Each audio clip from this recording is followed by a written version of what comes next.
4/4/2025 నుంచి వీడిఏ ప్రకారం పెరిగిన కరువు భత్యం 1000 బీడీలకు 261 రూపాయలు 97 పైసలు పెరిగింది. దాన్ని ఠేకేదారులు, బీడీ కంపెనీదారులు మరియు బీడీ కార్మికులకు, ప్యాకర్లకు అందరికీ విధిగా చెల్లించాల్సిందిగా Telangana beedi workers federation AITC అనుబంధంగా రాజన్న సిరిసిల్ల జిల్లా తరపున మేము బీడీ ఠేకేదారులకు, కంపెనీదారులకు విజ్ఞప్తి చేస్తూ ఉన్నాం. అంతేకాకుండా ఈపీఎఫ్ఓ ద్వారా కనీస పెన్షన్ 6,000 రూపాయలు ఇవ్వాలని కాంగ్రెస్ ప్రభుత్వం వారి యొక్క ఎన్నికల హామీలో ఆసరా పెన్షన్లను ఎలాంటి 2014 కన్నా పూర్వమన్న నిబంధన లేకుండా ప్రతి బీడీ కార్మికులకు 4,000 పెన్షన్ ఇవ్వాలని ఈ సందర్భంగా కోరుతూ ఉన్నాం. అలాగే నిరుపేదలైన బీడీ కార్మికులకు ఇందిరమ్మ ఇండ్లను కేటాయించి స్థలం ఉన్న వాళ్లకు 5 లక్షల రూపాయల లోన్లు మంజూరు చేయాల్సిందిగా ఈ సందర్భంగా కోరుతూ ఉన్నాం.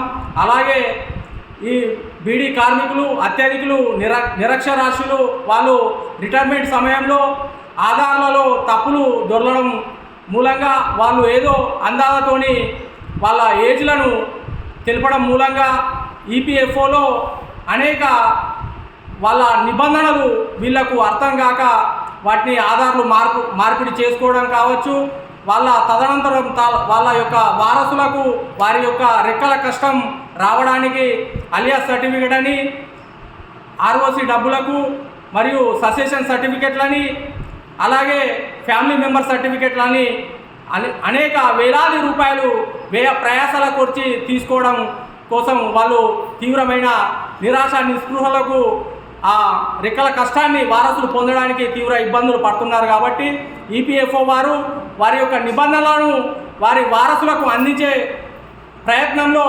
సరళతరం చేయాలని రాజన్న సిరిసిల్ల జిల్లా బీడీ ఫెడరేషన్ ద్వారా మేము విజ్ఞప్తి చేస్తూ ఉన్నాం. అలాగే వీడిఏ ప్రకారం పెరిగిన కరువు భత్యాన్ని ప్రతి ఒక్కరూ పొందడానికి వారు ఈ బీడీ ఫెడరేషన్ను సంప్రదించి మరియు ఠేకేదారుల పైన వాళ్ళు అడిగి మరీ తీసుకోవాల్సిందిగా ఈ సందర్భంగా తెలుపడమైనది.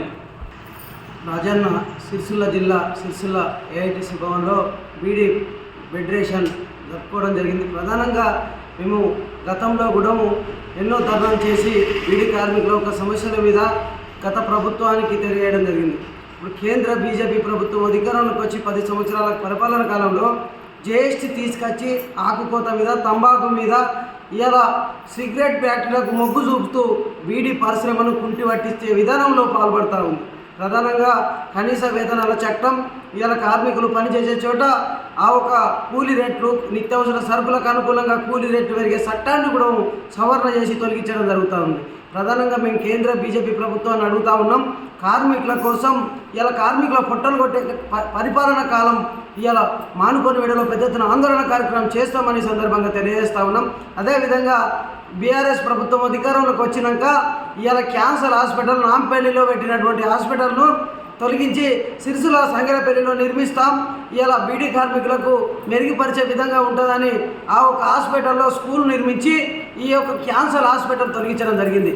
ప్రధానంగా మేము అడుగుతూ ఉన్నాం కాంగ్రెస్ ప్రభుత్వాన్ని, ఇవాళ ఈ యొక్క క్యాన్సర్ హాస్పిటల్ ఆ తంబాకు వాళ్ళ యొక్క ఆరోగ్యాలు పాడై ఇబ్బందుల పాలవుతూ ఉన్నారు. కాబట్టి ఇవాళ ప్రైవేట్ హాస్పిటళ్లలో లక్షలాది రూపాయలు దండుకుంటూ ఉన్నారు. కాబట్టి ఆ యొక్క క్యాన్సర్ హాస్పిటల్ కూడా సిరిసిల్ల వేములవాడ ప్రాంతంలో నిర్మించి ఇవాళ బీడీ కార్మికులకు మెరుగుపరిచే విధంగా చూడాలని కోరుతా ఉన్నాం. ఇవాళ మీరు మెయిన్ ఫెస్టివల్లో పెట్టినటువంటిది కనీస పిలిచిని 4,000 రూపాయలు, ఇవాళ యూపీఎఫ్ పిలిచిన 6,000 రూపాయలు ఇవ్వాలి. అదేవిధంగా మొన్న మంజూరు పెరిగినటువంటి మంజూరు ఇలా ఠేకేదారులు, ఇలా ఒక బీడీ పరిశ్రమ యజమానులు ఇలా కార్మికులకు పూర్తి స్థాయిగా అందియలేని పరిస్థితిలో ఉన్నారు. వెంటనే కార్మికులకు పెరిగిన వేతనం చెల్లించని విడల పెద్ద ఎత్తున ఆందోళన కార్యక్రమం చేస్తామని కూడా ఏఐటీసీ జిల్లా సెక్రటరీగా, బీడీ కార్మిక సంఘం జిల్లా గౌరవ అధ్యక్షులుగా తెలియజేస్తా ఉన్నాం. లేని విడలో ఇలా డబుల్ బెడ్రూమ్ ఇండ్లు ఇలా అర్హులైనటువంటి పేదలకు ఉన్న వాళ్ళకే ఇవ్వడం జరుగుతూ ఉంది. బీడీ కార్మికులు ఎవరైతే ఉన్నారో అర్హులైనటువంటి కార్మికులకు వాళ్ళ ఒక సర్వే చేసి డబుల్ బెడ్రూమ్లు ఇళ్ల స్థలాలు ఉన్నారో వాళ్ళకు 5 లక్షల లోన్లు అందించాలని కూడా సందర్భంగా తెలియజేస్తా ఉన్నాం. మధ్యకాలంలో బీడీ కార్మికులకు పింఛన్ల మీద, డబల్ బెడ్రూమ్ల మీద, ఇవాళ ఇళ్ల స్థలాల మీద పెద్ద ఎత్తున ఆందోళన కార్యక్రమం కూడా తీసుకుంటానికి సిద్ధమైనమనే సందర్భంగా తెలియజేస్తా ఉన్నాం.